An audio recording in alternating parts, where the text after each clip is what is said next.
Hi guys, thank you for watching. Today I am going to be attempting to color my synthetic wig.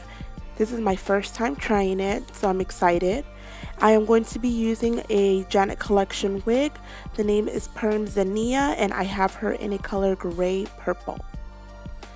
It's my very first time, so I'm excited. It already has colors on the tip, of course, but I am excited to see if I can add a little bit of a pink color to it. I will be using Rit Dye in fuchsia color, and let's see how this turns out. I started with boiling water, which I've poured into my container already. It was really hot boiling water. I did not measure the temperature. I just know it was really hot and boiling. And just a reminder to use gloves when handling this because you do not want to stain your hands.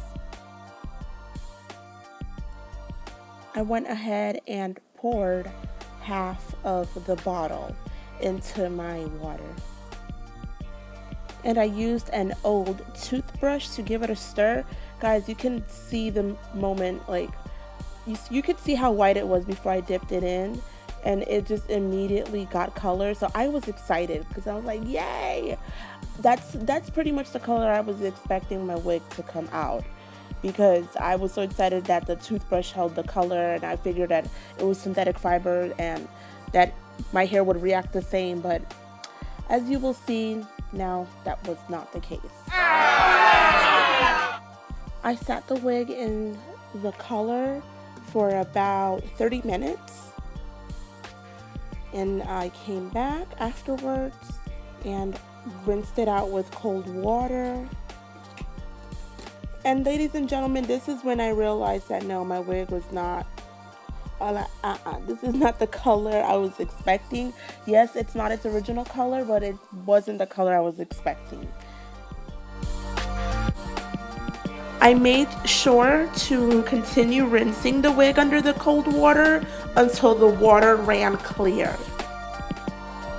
And yes, I know it's not recommended to do this in your regular bathroom sink because of the staining, but thankfully I was able to clean up with regular bathroom cleaner and there was no color left behind on my sink.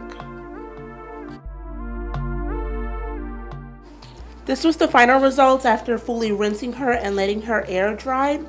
And since it wasn't really the color I was looking for, I figured I had nothing to lose by just trying to dye it again. Just this time I added half of that fabric dye, the purple, and the rest of the fuchsia red dye. And guys, I'm not even gonna lie, I do not know how long I let the wig sit in the color this time because I took a nap. And I just remember I woke up and ran to rinse it. So this is what she looks like at the end. And again, this is a wig that I got off of samsbeauty.com. They had it on sale for about $9. I'll leave the link to the wig below. I like it. I honestly wanted a more pink color, of course. I was really going for either like a baby pink, but hey, I'm happy it was an experiment. So I did cut the bangs a little bit and just styled it with my flat iron. And I'm not sure how well this color is going to translate on the camera. I keep looking at myself on the phone because I want to make sure that it looks good. 3 tips to remember when dyeing synthetic hair is that 1, you have to get a light colored wig. The lighter the wig, the easier it is for it to hold color. The second thing you want to remember when coloring your synthetic wig is to not use acrylic dyes. And the reason I say this is because if you use an acrylic dye to color your wig, it's going to be a semi-permanent color and you're going to have to be worrying about the color coming off in your clothes or the possibility of getting caught in the rain. But my third tip for coloring your synthetic wig is to just let it sit longer. Let it sit in the color and it'll probably come out better than if you just let it sit there for 30 minutes. I do plan on trying this again, maybe with a different brand of dye.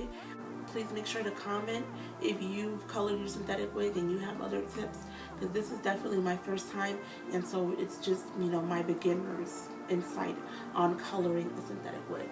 And again, thank you for watching. Bye.